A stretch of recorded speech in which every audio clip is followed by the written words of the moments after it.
Magandang araw mga kapanyero. Ito, hindi magandang araw dito mga kapanyero dahil sa labas umuulan. Kaya yan mga kapanyero, nakita nyo naman ang ating kapaligiran. Ayan, nakita nyo naman, no? Malakas. Tuloy-tuloy ang ulan yan. Ang ano ngayon rito mga kapanyero, 70% na uulan dito. Yan. Tara ngayon mga kapanyero, papasok tayo ngayon pero bago tayo pumasok, syempre hindi ko malilimutan yung mga araw na to nung nasa Pilipinas pa tayo. August 5 mga kapanyero, ayan yung college life pa. Share ko nga pala sa inyo, syempre ang tagal ng mga panahon na wala tayo sa Pilipinas. Kahit wala tayo sa Pilipinas mga kapanyero, syempre hindi natin malilimutan yung mga panahon na nasa college tayo. Yan. Simpleng pagbati lang naman itong ginawa nating video na to para ipaabot sa ating mga mahal na kapatid na Triskelion. Happy founding anniversary ng Olpu Triskelion, Our Lady of Fatima University Chapter dyan sa Valenzuela. Yan yung university chapter ko mga kapanyero. Nung kasi mga kapanyero, nung 1993, 3 building lang kami. Isang main building, Maisan Road, tsaka Galleria. Yun lang yung tinatawag naming building nun sa Fatima. Pero sa ngayon mga kapanyero, sa dami ng building ng Fatima, lahat mga kapanyero, meron tayong mga chapter dyan. Pagdating ng Biyernes, talagang iyan na yung family ano namin. Yan na yung family day namin doon. Talagang inuman lang yan. Ganun lang yung mga ginagawa namin. Mas marami pa nga yung gimmick kaysa sa aral na, pero ang sasaya, di ba? Pero hanggang ngayon naman mga kapanyero, ilang taon na, from 1993 to 2025. Yan. So, talagang ang saya, di ba? Noon mga kapanyero, nung nakatira pa ako sa La Trinidad, so talagang bumababa ako ng Manila para umattend ng anniversary.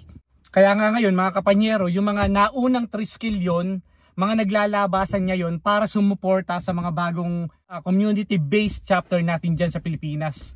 Kaya nga kami rin mga kapanyero, yung mga naunang Triskelion ng Fatima, patuloy pa rin naman kaming sumusuporta sa ating university chapter. Kaya nga kahit wala ako dyan sa Pilipinas, kahit nandito ako, patuloy pa rin naman akong kumokontak, patuloy pa rin naman akong nakasubaybay sa university chapter ko. Kaya ngayon mga kapanyero, tong video na to, ilalabas ko to sana na eksaktong-eksakto na nasa Bukawi yata sila ngayon na nagse-celebrate ng anniversary. Kaya nga i-share ko lang sa inyo yung mga makakapanood nito na video na ang pagsali naman kasi sa kapatiran, nasa puso yan, hindi yan yung tipong dahil kaibigan mo lang yung isa, sasama ka na. Hindi eh. Pagka kasi ganun yung marami akong mga kakilala dito, marami akong mga nakilala kahit na kung saan-saan na madami na sumali lang nang dahil sa kaibigan, nang dahil sa ano. Hindi eh. Huwag kayong sasali huwag kayong sasali pagka ganun lang. Kasi nasa puso yan. Ayan mga kapanyero, kasi sa pagsali naman sa kapatiran, kayo ang pupunta, kayo ang hahanap talaga kung ano yung nasa puso nyo, kung ano yung sasalihan nyo pagdating ng college. Kasi hindi nyo yan dadalhin hanggang sa pagtanda nyo. Hindi katulad namin na kami ang humanap ng kapatiran na sasalihan namin. Kaya hanggang ngayon, na kahit sa pagtanda namin, dala-dala namin.